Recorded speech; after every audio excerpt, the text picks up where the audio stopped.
It's day 22 of the 1 year fast. Moving into the fourth week, feels momentous. It's day 22 of the 1 year fast. The 1 year fast is a protocol that involves me fasting for 3 days per week for 52 consecutive weeks. I choose the days within the week. Into week 4, seems momentous. I just want to clarify that over the past 3 weeks, I've been laying out the framework in virtually every one of these videos, and I know that's probably becoming a bit repetitive. So I'm going to resist explaining the framework of the 1 year fast as we move forward. Maybe I'll share the framework in an occasional video. That framework being, again, for one of the final times, for me to fast for 3 days per week for 52 consecutive weeks.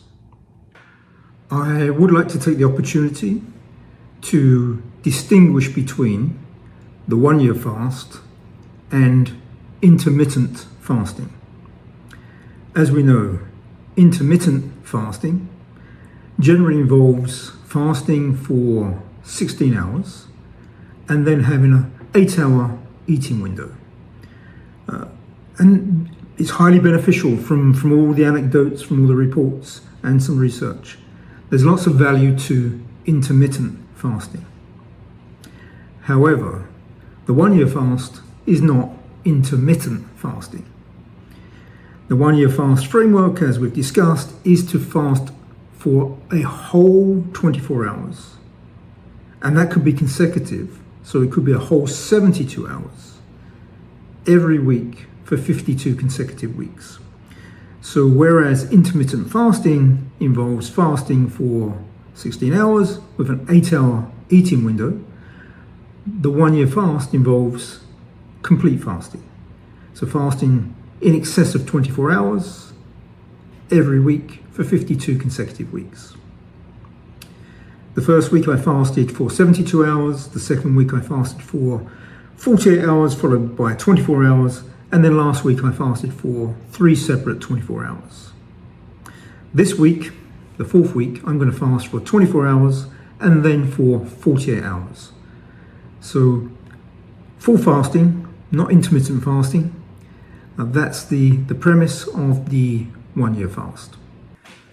Yesterday I mentioned off the cuff that perhaps Sunday is a good day to discuss things on the higher plane. I was born and raised an Anglican. I went to church maybe 3 times per month. Our school, there was a theme of Anglicanism within the school, although we did have a certain Jewish community as well. But on the whole, the school was Anglican, and I grew up as an Anglican. Now, when I got to about early 20s, I started to consider why there were so many different denominations. It occurred to me that if you are Christ-based, there really is only one. There's only really one denomination. That's the denomination of Christ. And so therefore I was a bit perplexed by so many denominations. So I made a decision in my early 20s to visit every single different denomination that I could. So I identified all the churches and places of worship within the area that I could go to, from High Church Roman Catholicism to Quaker groups, Methodist churches, Baptist churches, Presbyterian, Lutheran, really the full gamut. I wanted to go firsthand. I wanted firsthand experience of the different denominations. I wanted to understand their ways of worship, their liturgy, and how they differed. So that's what I did. I went along picked a different denomination each Sunday and just spent some time in the church or the place of worship. And it was really eye-opening. I really kind of came to the conclusion after visiting all the different denominations that, look, everyone's on the same path. The single path is going to the deity that churches understand as Christ. So there really is no way to establish any friction between those different denominations. They really are all on the same path. That was my conclusion.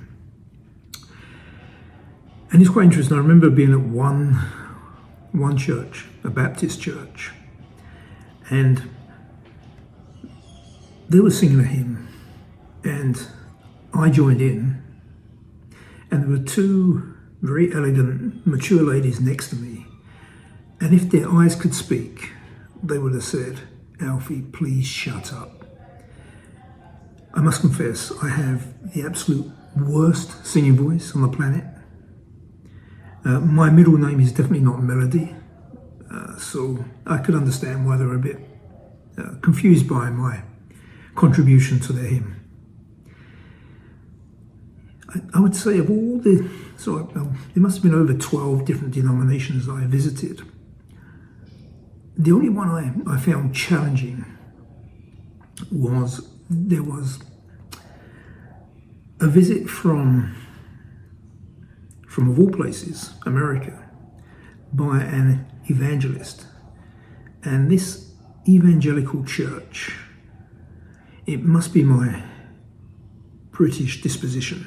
I just found it really difficult to, I guess, accept. I found it, I'm going to hesitate to use the word, but I did find it a bit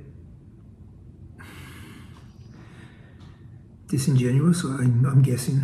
And again, I hesitate to use that word, and I certainly won't name the pastor that came over and delivered the sermon, or whatever they call their delivery in the evangelical church.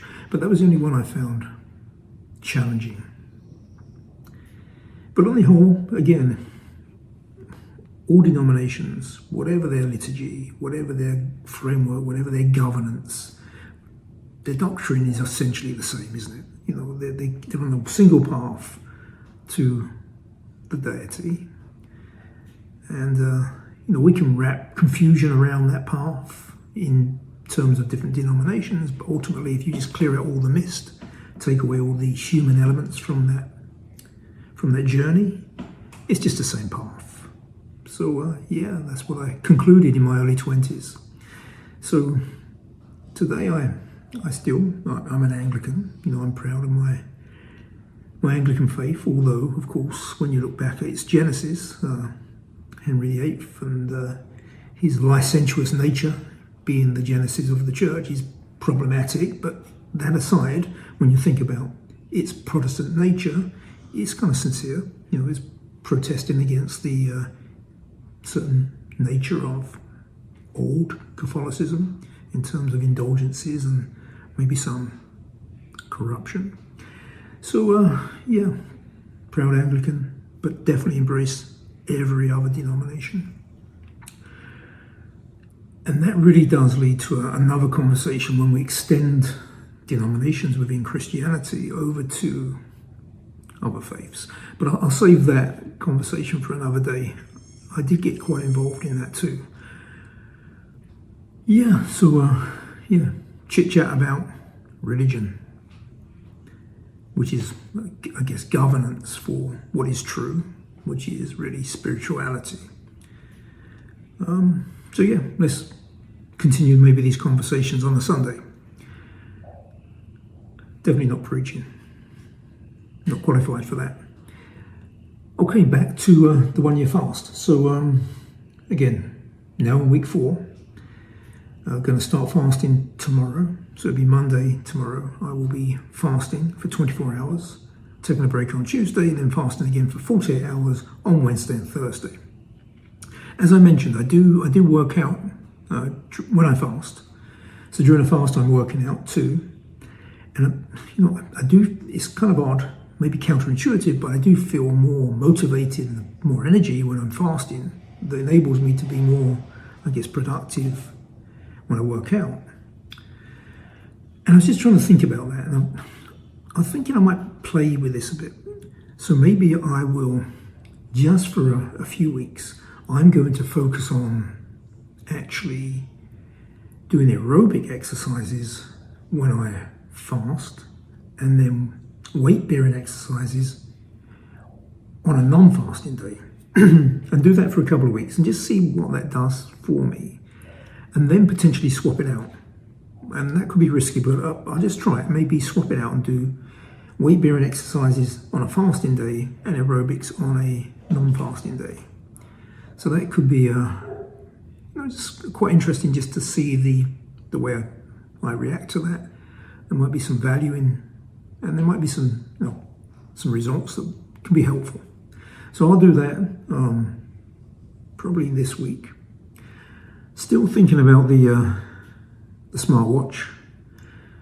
I'm concerned because when I had one last year, I found it very controlling, but I feel the data could be helpful, but even the data might be a bit overbearing in terms of plugging in more data to the dashboard. So I'm still on the fence whether to buy another smartwatch or not. Probably make a decision this week. And of course tomorrow I will take my ketone readings with my new ketone reader after 24 hours, see where we are there.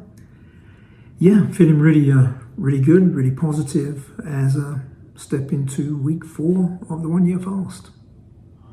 Okay, that's me. Thank you.